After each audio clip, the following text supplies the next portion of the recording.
years old. I live in Lebanon, Maine. I'm a fourth-generation Derby driver. I did my first Demolition Derby last year in Norwood, New York. I went and I won it.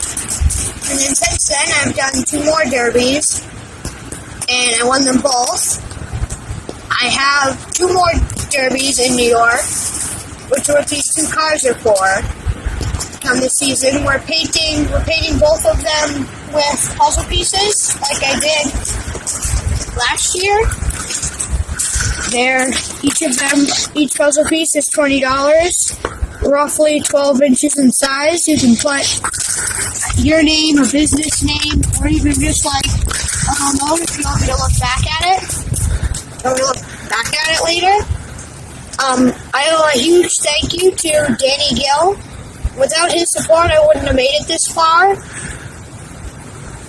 And other ways you can support me are you can loan, or I could get derby parts. You could give me derby parts because I'm going to need them for the derby.